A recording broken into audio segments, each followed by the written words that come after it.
Oh yeah. Oh lady. Oh lady.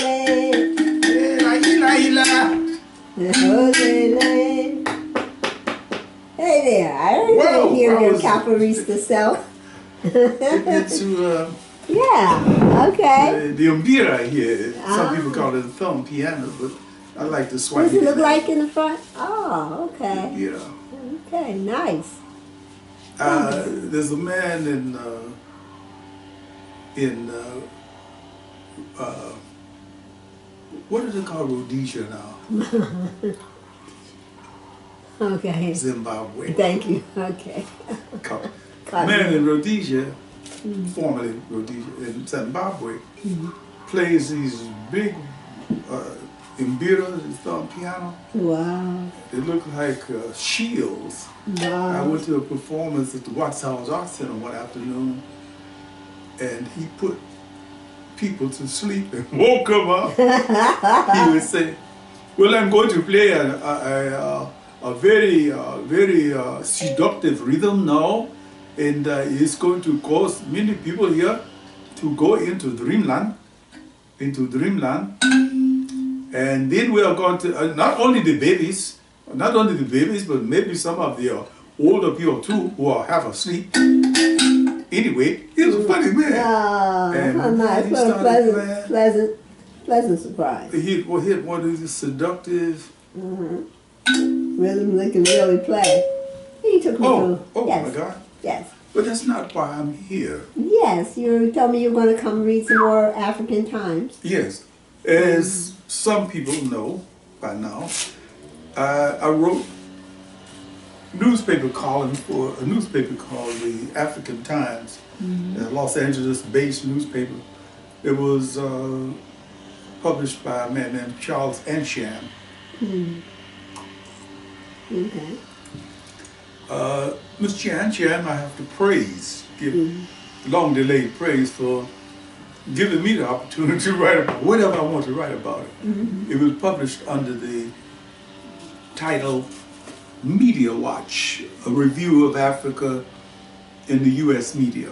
That was my job. About anything. Read what they've written in the Los Angeles Times or whatever, and tell us what you think about what you've read. I could pick some story or movie. So the current news of the time, for the day, yeah. Whatever. Or if I just had a wild hair, I could just write about that too. In this case, or anyway, I should say that the column was published in the newspaper from 1996 to 1999, 3 years. And these are some of the columns. It may, as we go along, we may skip a column or two because there were times when the Times, the African Times, was not published, not printed, for whatever reason, but so be it. We have what we have. Well, it was more published than unpublished. This particular column is called The Color Game at the Atlanta Olympics. I became interested in the racial dynamics of what was happening at that particular time. This is October 1996. I would like to say this before I get into this. Right now we're watching something go on in the media having to do with a young African-American actor who is in a popular television series, apparently staging an event that made an effort to capitalize on the American racial dynamics. We know that frequently African Americans are shot for no reason other than the fact that they're black by policemen. We know that. We know that many African Americans have been hung, lynched, because they are African Americans. And in this particular instance, in the column that I've written, I tried to play off another kind of dynamic. Let's see what you think of it. I watched snips and bits of the Olympic Games in Los Angeles and Chicago. I missed the opening ceremony live, but caught it later via VCR, the night after they had that wonderful party at the conclusion of all the events. As an ex-amateur boxer, I found myself quivering with pride as I watched the inimitable Muhammad Ali light the Olympic flame.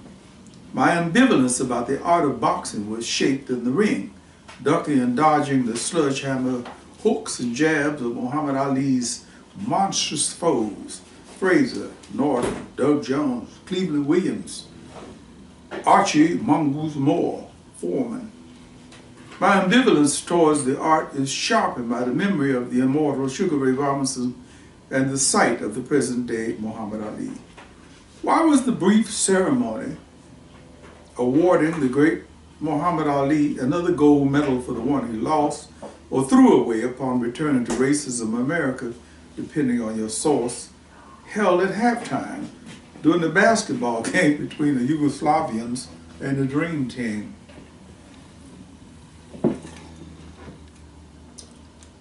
Why wasn't the business done before, during or after one of the boxing matches? Any of them. Oh well. The games were going well, great catalysts for enormous consumption of beer and speculation, until the devastating phone call came on July 27th. The bombing, the injuries, the deaths suddenly frosted the red-hot competition. We were immediately reminded of genocide in Rwanda, Burundi, the Bosnian horrors, Ireland, church bombings in America, dictatorial escapades in Nigeria, human rights violations in China, the Arab-Israeli conundrum, the casual slaughter of people in Colombia, Haiti, Somalia, Iraq, South Africa, facts of life on planet Earth, 1996. I wanted to stuff all that in, if I could, to just simply say it's happening on a daily basis. Amazingly, the voice that made the phone call, warning the people in Centennial Park that a bomb was going to explode, was identified by the print visual media as that of a white male.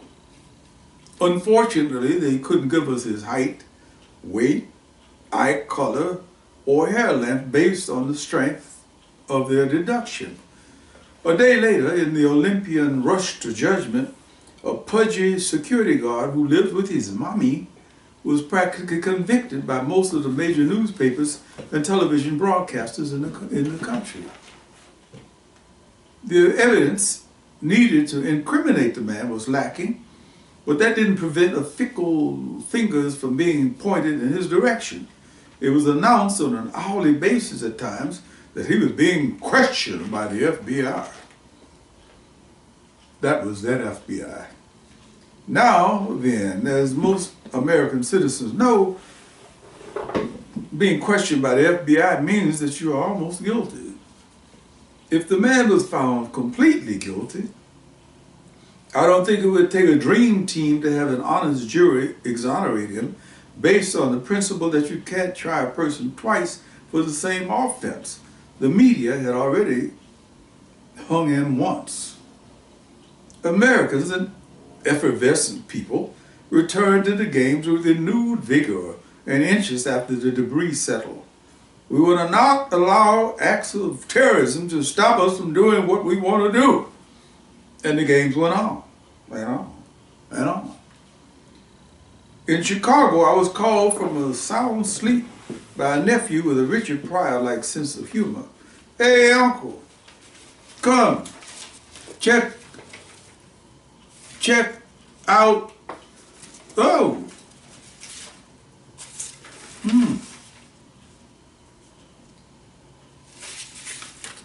oh, check out this. Are you sure? Looked like only the U.S. won the gold, first place. Yeah, but Antigua and Chad won second silver and third bronze. That's a little sketchy, but because I was sleeping. And my nephew always called me in the middle of the night anyway, when I was half asleep, because he couldn't figure out the time difference. Boy, I had to break his neck. Many times as you woke up Uncle John, it's okay. Do you know what time it is? Oh, it's kind of early there, right? Yeah, it's 4:30 in the morning. It would be an emotional fraud to suggest that we were disappointed with his Pan-African scorekeeping. I suspect most of us are doing the same thing subconsciously. How many of us were left unmoved by the rapid rippling, glistening thighs in the Americans' 400-meter relay, and the sun glinting off of the earrings and the gold circling their lovely dark throats? I think we're still talking about Olympics here, but yes. Don't let it distress you.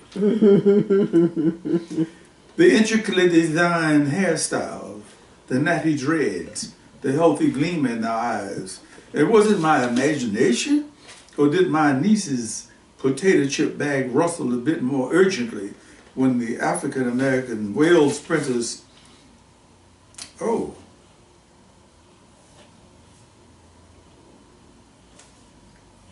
when the African American male sprinters pulled their undershirts off at the end of their swift trips to the finish line.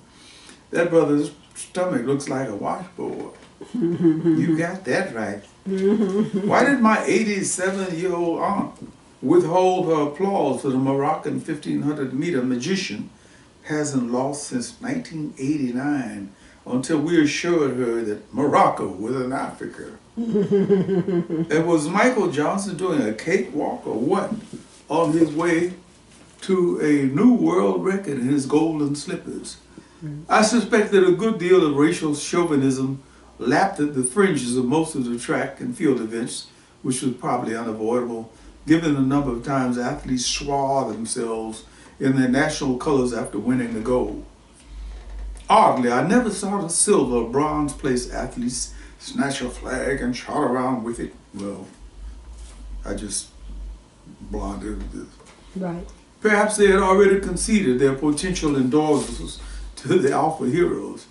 The U.S. women's basketball team iced the scene with an emotionally gripping defeat of Brazil.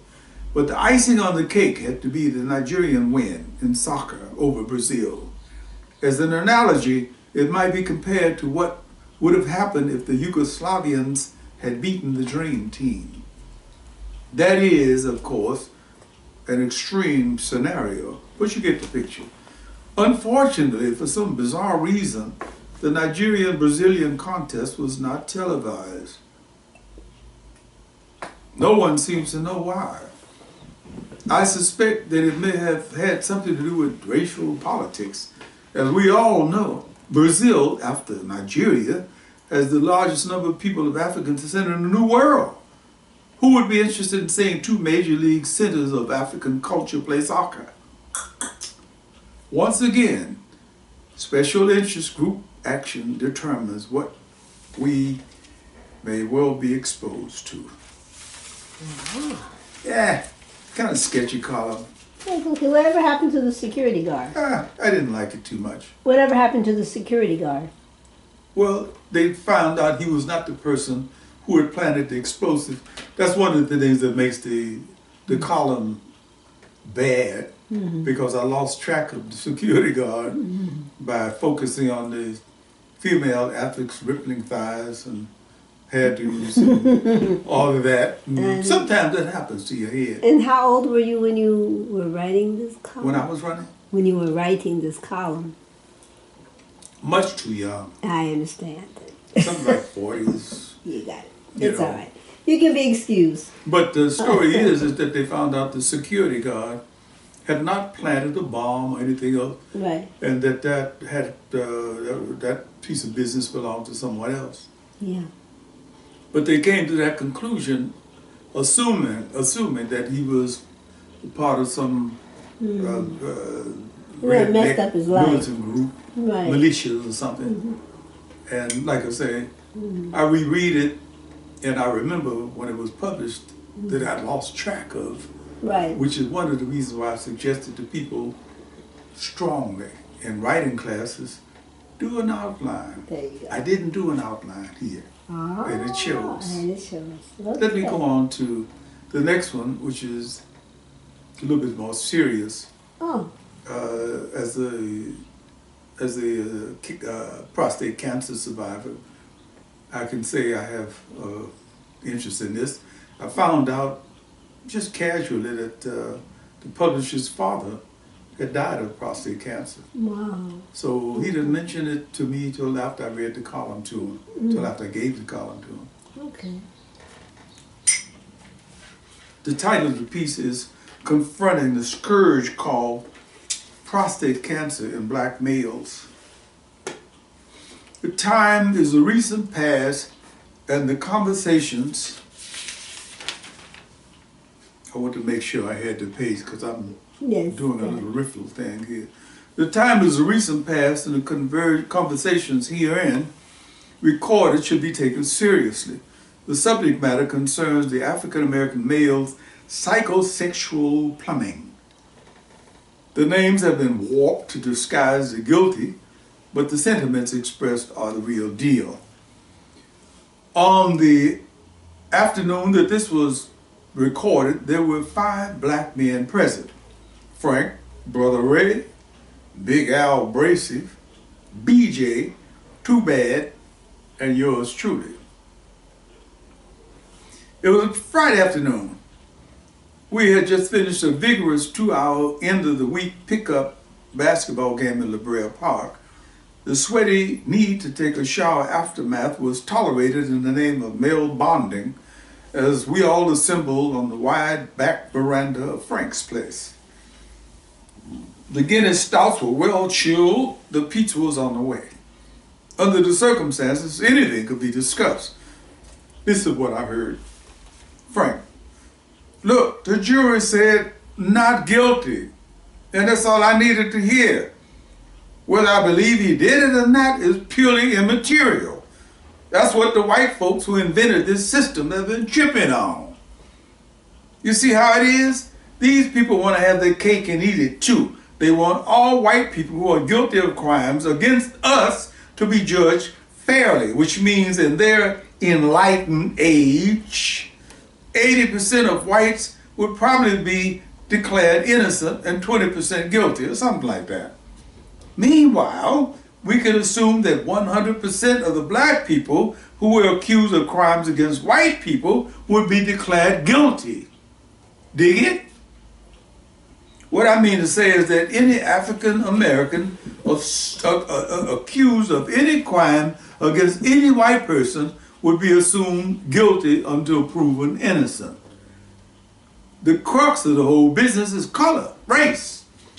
What kind of changes would America be going through if Magic Johnson had been accused of killing his black ex-wife and her black male friend? You think we would have the newspaper accuse his attorney of playing the race card? Brother Ray. Wait a minute, Frank. What does this have to do with what we were talking about? Frank, I thought that's what we were talking about. Big Al Bracey. No, it wasn't. Brother Ray was trying to get all of us to admit that it would be a good idea to have somebody probe our bottoms with his finger. Brother Ray.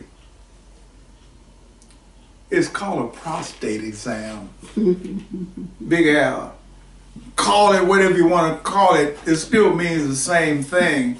Having some guy jam his finger up your butt.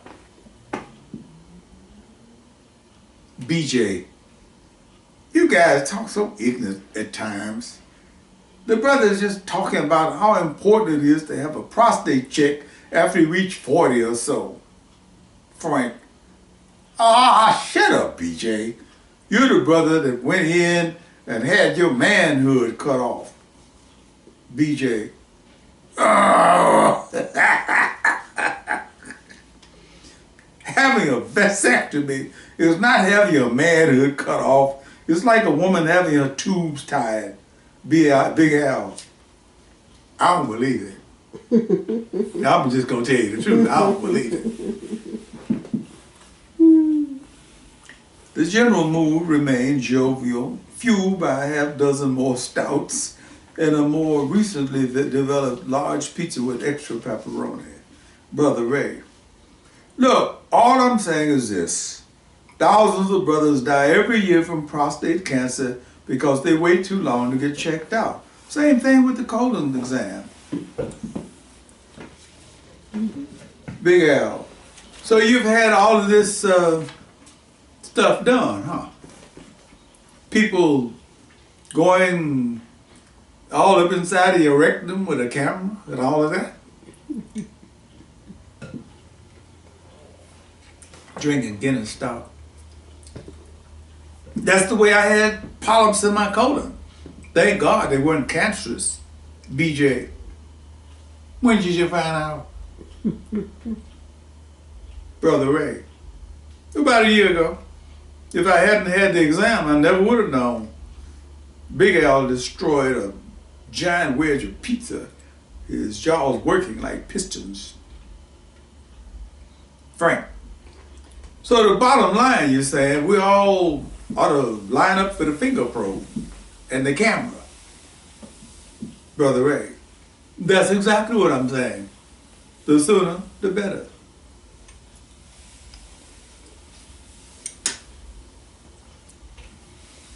BJ, you don't have to convince me, man.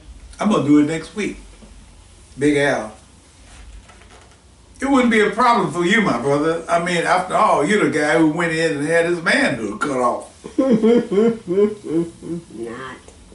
BJ, Big Al, how many times did I have to tell you a vasectomy is not having your manhood cut off. You don't have anything cut off. Big Al, I don't care what you say. Anytime you allow some white guy to play around with your wood, you're in serious trouble. BJ, you crazy. Big Al, I'm crazy. The mood became more congenial as the afternoon wore on. Frank, hey, what time does the game come on? Brother Ray, should be on now. Brother Ray remotes the giant screen on. The group settles back to stare at the Lakers warming up, listen to pregame chit-chat. Frank, team looks pretty good, huh? How's Magic doing? BJ, looks like he's in top form. Brother Ray, just think of what would happen if the brother hadn't had that HIV test.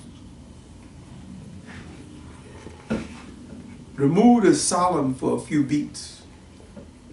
It's better to know than not to know. Very interesting. So that ends those two columns. Health Watch and the game. And this is watching the game. All right. What I would like to do is suggest to those who are following these columns to check back in with us tomorrow afternoon around about the same time. Right. Because I'm offering a tribute to my sister. Oh, really? I'm calling it my sister, Louise the Great. Ah. My sister's a year and a half younger than I am. I'm 81 and she's 70. No, she was 49 for many, many years. many years. Well, she just celebrated her birthday recently. Well, Yeah. after 11 children. Yeah, so she just turned 80. And she just, she pulled it off too, because for years she looked, after 11 children, she still looked like she was about 18 or something. She's still a beautiful woman. Oh no, the beauty has nothing to do with it. She's been beautiful all her life. But then she started looking like she was somebody's grandmother. No, okay. And that was a beautiful thing too, because she hadn't looked like somebody's grandmother. They had kids running up to her saying, grandmama, grandmama. And people said, who's the grandmother? Some of the kids looked older than she did. Well, she's nice and petite. Without, oh, I'm sorry, my nieces and nephews, please, don't take it to heart. I'm sorry. Yes. Anyway, yes, she does. She looks very lovely. You're blessed. Looks like you too. Tomorrow. Tomorrow. Ashe!